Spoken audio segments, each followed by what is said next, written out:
Okay, folks, I'm back. It's been a little over a year. Don't know why I quit making videos. Just didn't want to. I guess got lazy. It's probably it. Probably got lazy. I am lazy. But anyways, where'd we leave off? We left off on the red Corvette, Austin's Corvette, and we were having well, a couple issues here and there. We got them all ironed out, and it made a little over 1,000 horsepower. My dyno is gone. I sold it. I closed down the business. I still rent this shop just to work on my own stuff and help my friends out with projects and whatnot, whatever they got going on. My project I have going on now is on my friend Jeremy's car. He and his wife come over and help, and we all work on it together. And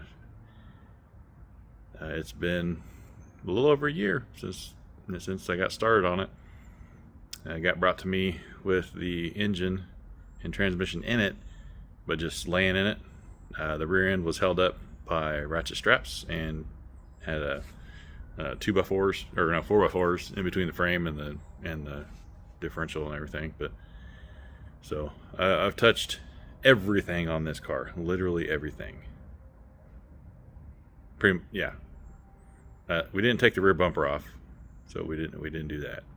And we didn't take the rear lights out, but the only harness that we reused was the back up there, the rear lights, the brake lights. We reused that harness, and everything else is new wiring, new ECU. Let me just turn around and quit looking at my face. Probably want to see the car. Okay, so it's a 68 Chevelle, and it has a post instead of just the openness. Guess there's not too many of these cars left because they all got raced and crashed, so she is a survivor, and it's pretty much rust free. I mean, it is rust free. There's no cancer on it anywhere. But like I said, the engine came to me just kind of sitting in there.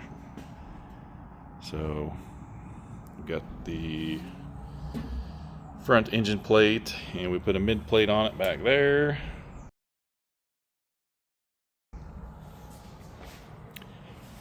And we got the engine mounted in there, got the transmission mounted in there. Just slowly started building things up. Got all new brake lines. I should probably do a little more, a better presentation of this. Let's start with, well, we're on the ground, so we'll start with the engine. Okay, it's a 5.3. JPI out of Kansas City did the heads. They do CNC porting and all that stuff. Really nice heads.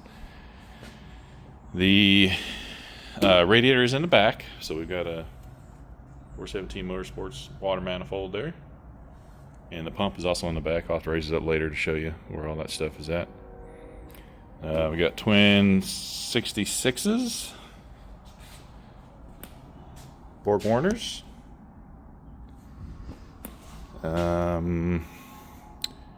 The headers are Flowtech headers, which are actually really nice for a cheap header.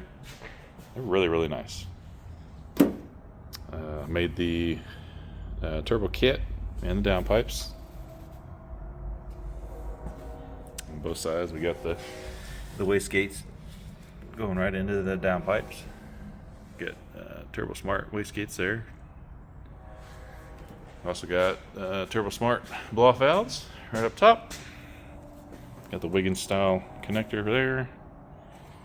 Just boots there. Got a lot of cool sensors on here. This is the exhaust back pressure, just coming right off of there. Swirls up, cools down. It's kind of a little sensor array, I guess you call it. Fuel pressure, water pressure, exhaust pressure, and mat pressure. And then we're hiding the CO2 pressure, the dome pressure sensor down there. What else we got? We got coils up there.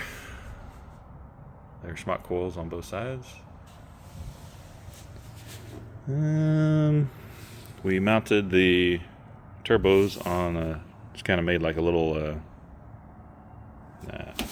we want to call it, cross member for the turbos with Maven mounts underneath of it.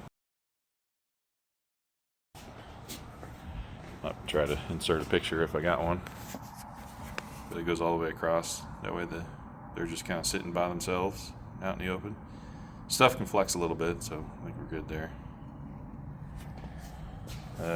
Trans cooler. We originally were gonna put the turbos. See how I made these guys. Made these and we had them stuck on the headers, and we were positioning the turbos up and to the side and over here and over there. And Jeremy's like, "Well, what can we put them in the front?" I'm like, "Sure, we can put them in the front. Just have to move the radiator to the back." So that's what we did. So if anybody needs some of these are for sale. So that's kind of cool looking. Got the turbo sitting right up front.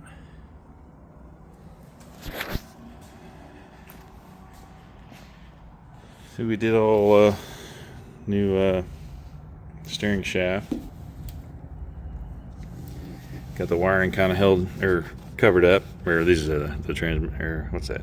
Yeah, oil going to the turbos inside here. Got heat tape on those, or not heat tape, but a sheath. Same thing on this side. This one has wires and stuff in it though. Got the alternator going backwards right here. Wasn't really any room to put it where it should go. We got both the hoses, which are also covered, and we got the drain, or not the drain, but the steam port is going all the way to the back of the radiator also. Of course, the battery lines there.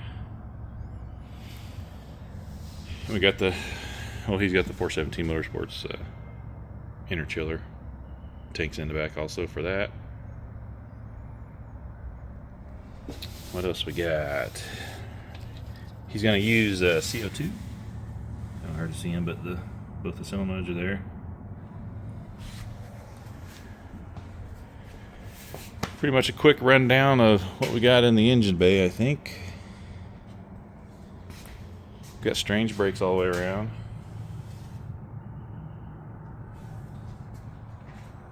Dual adjustable, or two-way adjustable, I guess you call it. The brakes, all new lines, proportioning valve, and line lock, which is a TBM unit, I believe. Yeah, it's a TBM.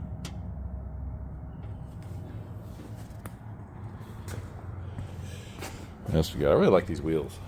I guess the company that makes these wheels is no longer in business, but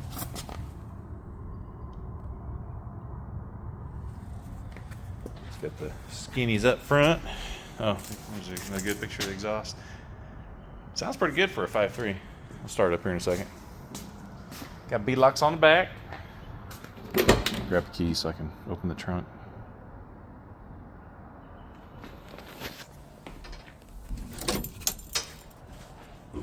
Ouch.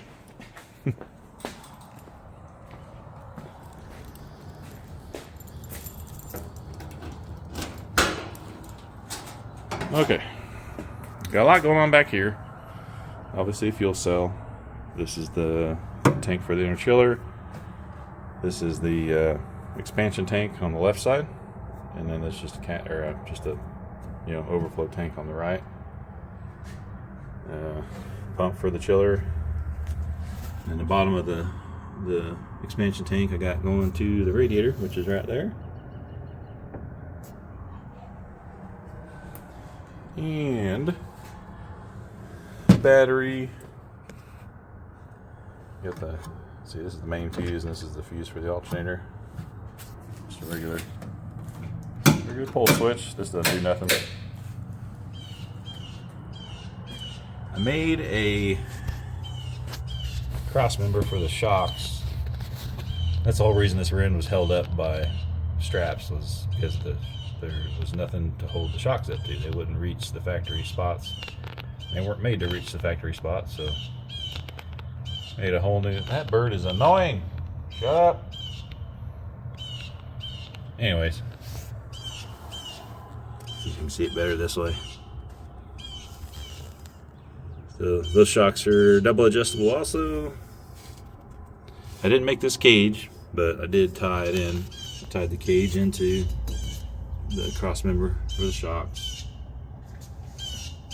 This part here is the my hand, I can't see. Okay, this is the. Okay, that bird was freaking annoying. It was a blue jay, man. Anyways, where was I at? Oh, anti-roll bar is also connected to this cross member. You'll see it better from underneath, but it says right there. And this still has the triangulated 4-link in it. Got a fancy housing, 9-inch housing there. Hard to see, but we got there we go. Those are the battery cables coming up from the front. I ran them underneath the car and then up through here. I will be making some tin to cover all this stuff. That way he's not getting a ton of smoke in here when he's doing his burnouts and stuff. And basically just keep all the road grime out of there. I'm sure it'll catch a lot of it. There's the hoses going into, I still need to make some kind of a holder to hold these guys up. It's pretty stiff right there where they're at, but I got them running underneath the seat. And I made like a little trough that those would fit in so the seat wouldn't pinch off the hoses. And I also modified the skeleton, or the frame, I guess you call it, of the bottom seat. That way all the hoses, those two hoses, can run underneath the seat. They're not going to have anybody in the back seat anyway, so I'm not worried about it getting smooshed.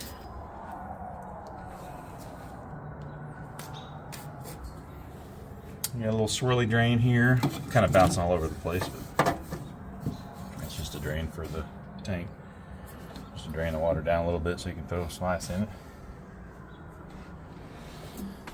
Okay, so that's pretty much that side of things. Let's go in here inside the car and show you what we got going on in here, and then we'll raise it up. So this car is on Terminator X. Let me turn this light on. Maybe we can see a little better with the light on. There we go. We also have the Leash Electronics street strip board right there. That runs everything. It runs the blinkers, the hazards, and all the other, the pumps, the starter. Like, it just does everything. It's an awesome unit. I've put it on a couple cars now. It works awesome on every one of them. The Terminator X is right there. And then we had to add a, kind of hard to see, but that guy right there is a expansion IO. I was trying to run IO off of the dash and it would not let me. Also got a smooth stage up there. That way you can just kind of creep in there instead of bouncing all over the place when you're bumping in. And of course we got all the wiring running over, and let's see, kind of see how the wiring is running over and kept up and clean and out of the way. Got the 7-inch dash up here. I don't think that's gonna work. Nope. Got the power turned off, but I got a little blinker. These little green lights are blinkers. Hazard button. It's got the original key, original start, so it's everything is handled by the ECU. These are the hoses running up to the inner chiller. Let's run back here. This is the CO2 line here, and they run underneath there, and the CO2 tank is right there. I'll probably have the seats in it here pretty soon, a couple days. And let's see, the steering wheel comes off. Pretty simple setup. Motion Mix Works blinker. Boop. Got a little pass through for the ECU and the screen there. And the factory lights. The upper switch is for wipers, but we don't have wipers anymore. We don't need those. Jeremy and his wife did a fantastic job on the carpet. Looks so nice in here. Door cards are nice. Got these fancy switches. I haven't played with this yet. Does it work? The wing winder still works. That is awesome. This cage is it's pretty much a roll bar, I guess you'd call it. And you know, these swing out if you need to swing them out, but they're not really in the way too much. It helps to have these to do all the work though, under the dash and everything. Man, helped out a ton. Okay, what else? Let's go up.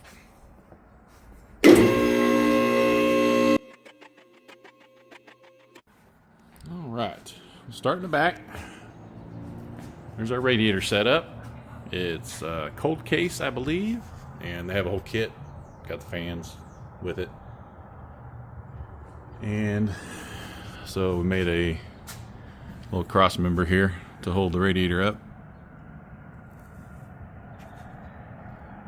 And let's see, for a fuel pump, we got the Fuel Lab. I don't know if it's any quieter than the Aeromotive at all. I mean, it's pretty loud.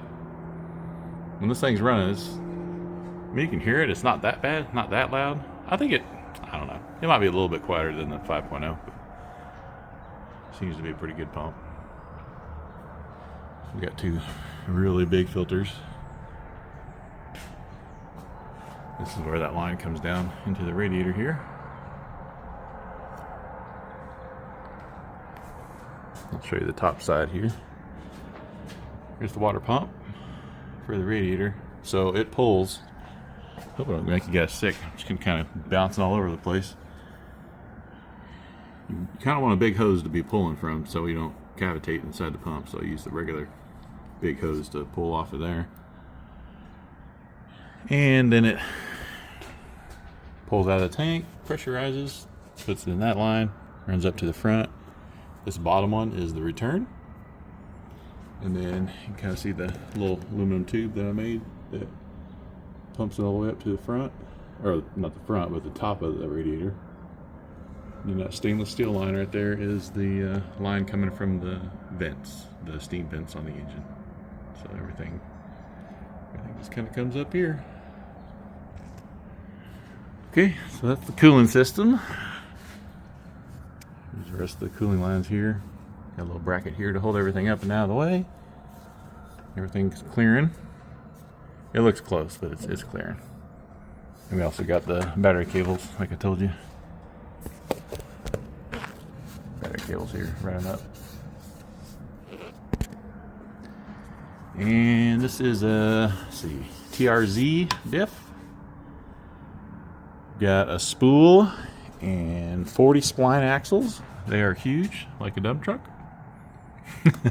Then obviously the 9-inch housing. Got Rife's new sensor on there for speed, drive shaft speed. This lights up when you're spinning it. Of course, it's at park, so I can't spin it. But we got miles of adjustments for all the triangulated 4-link factory stuff. New brake lines. Kind of cut a nice big hole here in the frame a little bit, and those lines kind of run through there. Also made aluminum fuel lines. I just like hard lines. I like them better than hoses. They're never going to wear out. That runs all the way back to, let's see, there's the ethanol content sensor right there, Continental. It's also the motion where it's got the bigger side, so it's going to flow about, I think it'll flow what a dash 12 will flow. So we got dash 10 going up there, over there, through the frame, dash 10, and then this is a dash 8 return. That goes all the way up front. The dash 10 splits into dash 8s. It goes to each respective fuel rail up there. When whoever did this cage, when they boxed in the frame here, see the cage is up here. You can kind of see it where it comes down, and they just boxed this in to make it stronger so it wouldn't move. But anyways, when they did that, they locked in the transmission cross member. You could not get it out, so that's the whole reason for this. Just made it so you could separate it and get the cross member out of there easier. A little homemade drive shaft loop. Oh, this drive shaft is from Kansas City also. Nice carbon fiber unit. Let's see. Gears Unlimited. It's nice, dude. Sounds like metal. And here we got more. It's kind of all the battery cables, the hoses, everything's ran inside the frame, except for out here, of course. There's nowhere to put it inside the frame, but everything runs up here. Got battery cables. These are the ones that go to the back. This goes up to the starter. Then we got a ground. Nice big honking ground. This is a manual valve body transmission with a trans brake. So we got that. I actually have to take this out and apart because it's like locked in. Like this is always on. So I don't know if the little spool inside the transmission is stuck or what, but this thing won't return back out. So whenever you have it in this transmission, you have to push the trans brake to go reverse. Well, you should have to, but you don't have to. It just goes right into reverse. And then when you're in first gear, it's like it's in park. It won't move at all. So I'm pretty sure either I've got my detents off for the shifter, which that could be a possibility. The transmission builder said to check that. And then if that's okay, then I'm going to have to take the solenoid out and make sure the spool or the valve on the inside is not stuck. Which I'm guessing that's probably what it is. But anyways, got transmission temp there. And then we got engine oil temp there. Got a neat little catch can from 417 Motorsports. In case the transmission gets a little hot, a little smoky, it'll dump it all into there. What we got going on up here? So this gave me a lot of fits. I wanted to get the motor as low as I could and as far back as I could. And this would hit here and this guy would hit there. Well, I was able to lower this idler arm. I lowered the idler arm just about an inch or so, which brought this down because the center link was crooked. It was kind of at an angle. Once I did that, it would go back and forth, but then it was rubbing down here. So I had to cut a little bit of that out and lower that. So it's perfect now. Like it doesn't rub anywhere. So that worked out pretty good. We got the turbo drains.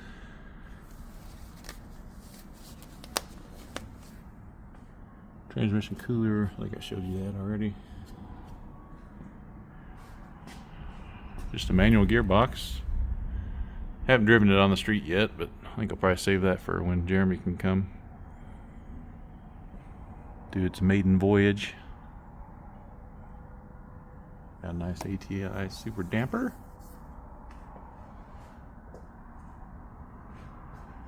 But I think that's about it. If I can think of anything else, I'll show you. But so far, it is. We just need to put some break-in miles on it after I figure out what's going on with the transmission. It's a good-looking car. Another thing I love about this car, when you turn the brights on, all 4 lights come on. That's factory. That's the way they're supposed to work. It's so cool.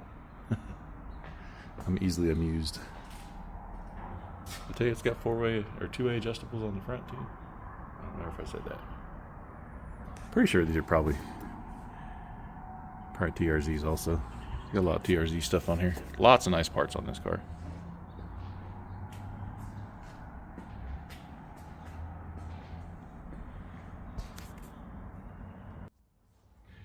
that's just a quick update of what we got going on this thing. Sorry I haven't been keeping you up to date. Just kind of got lazy. I've been lazy here a lot lately, but it's getting done, and hopefully we'll be able to fix that transmission issue driving on the street, and then we'll take it to some car shows, or Jeremy will take it to some car shows. I'm going to show you one other project. I probably showed it to you before, but I've got a LS1 and a T56 for this car. Got a K20 I'm going to do first. That's getting LS swap, but this is after that. This is going to be my little daily driver toy. It is my daily driver toy now, but it needs a little more giddy up. Show you what we got for that. This video's getting long. Hope you guys haven't clicked off already. It's an actual LS1 from a 99 Camaro. Needs cleaned up. Allegedly, it's got like 60,000 miles on it. I got a BTR intake for it, and got a red hot cam and all that stuff for it. It's got a T56, McLeod clutch, all them kind of goodies. This is what's going to go in the K20 LS3. Got a cam for it also. Probably just use the factory injectors and all that stuff. It's getting this 4L80 from Jake's. But anyways, yeah, I'm gonna end this off here. Hopefully you guys are still awake, and we'll see you on the next one. Later. Well, I forgot to start it for you guys so you could hear it. My bad. Yeah, I got to help it a little bit with my foot. It needs tune. Just give me a break. I got to work on it. But here we go. Come on.